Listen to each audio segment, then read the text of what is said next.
Hi everyone and welcome back to Chess for Charity.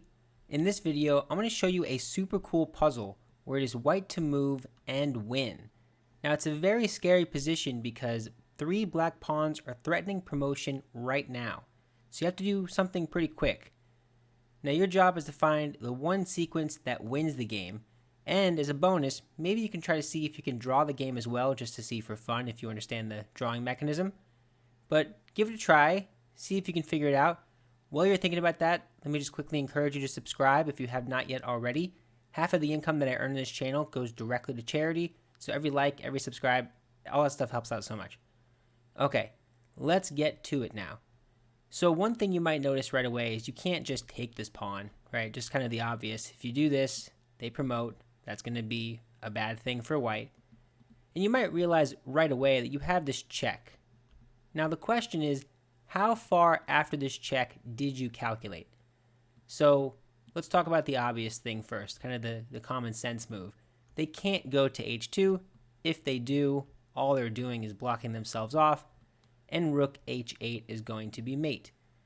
Okay, so they can't do that, but they can go to f1, and maybe they can make a journey across this board, eventually finding shelter to push one of these pawns to promotion. That's the idea. Okay, so they play king f1. Great, so what's the point though? Well, you have to be careful because this rook f8 move seems pretty obvious, but you have to realize after you do this, what do they play? Well, they only have one move. They have to play king e1. And now you have to be careful because you might think, I have this check, I have this check, maybe I can bring my king in somehow. You have to be really careful about how you do it and the big pattern overall. So let's just say, for example, you play bishop f2 check. That's a terrible idea because the king can get out. And now this pawn is going to promote this one, this one, this one. Eventually you're going to lose this game. They'll check you a little bit, but it's okay. Okay, so they have to, the white pieces, we have to play bishop b4 check. Now the king can't go back, right? This rook is cutting this off, and they can't go on this diagonal. So they only have one legal move, right? d1. Okay, now here, it's already looking interesting. You can't make this rook move, right? If you do this, you'd say, hey, this is mate, right? Well, no. Oops. No, because remember, the pawns are going down the board. You can get taken. Okay, so they make this move. You play check again. Okay, now you might see the pattern here. You're walking them, of course this D file is covered, you're walking them to the left side of the board. Great. Bishop, or king C1. Bishop to A3 is the next move. Okay, we're continuing to walk them across the board.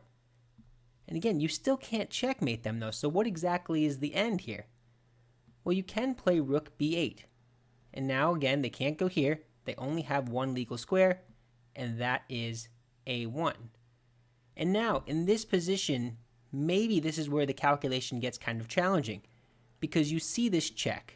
I would imagine you see this check by now. But the question is, after you make this check, the king has only one square, has to go back to b1. Okay, this is the moment. So this is the moment where I have to ask you, did you see the winning move in this position? You have to be careful because it might seem arbitrary, but it's really not. Okay, let me first kind of tell you, if you want to draw this game because you don't see the winning move, you can easily do that, right? Like this, back and forth. That's a draw. You don't want to draw because you can win. But if you don't see the winning idea, take the draw, right? Okay. So, what is the winning idea? You check them, they play king b1. Now let's think about what you're doing here. First, you were blocking off all of these diagonals, right? With your bishop, as you kind of got closer and closer and closer. Now, you're going to be doing this the opposite way. You're going to be cutting off these diagonals, like this one, this one, this one. Okay, so how do I go from b2 to some other square? Okay, not h8, but just to show it. How do I go there to make this whole thing happen? So let's just say as an example, if I went to d4, this might look like a good idea, but after king c1 and bishop e3, and king d1, I play rook d8, you go here. I can't support this anymore. I'll put all those arrows back on in just a second. I can't support this diagonal. I need to instead be on a diagonal that cooperates with this one and with this one, and the only diagonal to do that is this diagonal, which means from my initial starting point on b2, I have to go all the way back to e5. Okay, the arrows were already there, sorry about that, but that's the move. Bishop e5, that's the killer move. And again, the reason is because I'm walking this bishop one step at a time. Okay, king c1. What do? Well, you check him. King d1. You check with the rook. King e1. Now remember, the reason why you went to e5 is because you can now make use of this one, and finally you can play bishop g3. It's not over yet though. It's still not trivial. King f1. Rook f8. They have one square. King g1. And I ask you, in this final idea here, the final move that really secures the win, what would you play in this position? Take one more second if you haven't yet. This might be the hardest move to find in that initial position. If you're calculating this whole thing out, this might be the hardest one to find. Okay, the one move that makes this whole thing work is king to h3. Look at this slick, sly move. That is so cool. What is the threat here?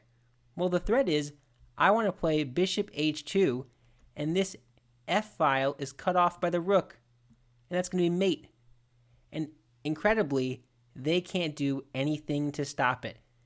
They can't move this bishop, because remember the pawns are going, this is not check, right? The pawns are going down the board. They can't move this bishop, they can't move this pawn, this king can't move. All these pawns can move, but they can't do anything to contribute. You want to promote? Great. The problem is, there's no pin or anything. This bishop just ignores the queen and takes right here. It should be noted that if you take this queen, kind of crazy, you lose the game because they can promote, and if you want to go back, it doesn't quite work anymore because the queen is too strong.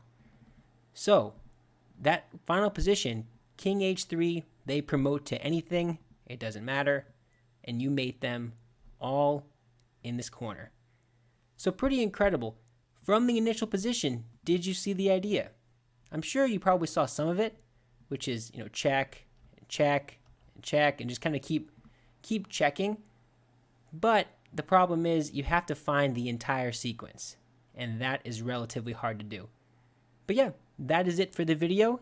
If you enjoyed it, please be sure to like and subscribe. All that stuff, like I mentioned in the beginning, helps us out so much. It helps out charity as well. But yeah, that is it. See you soon. Bye.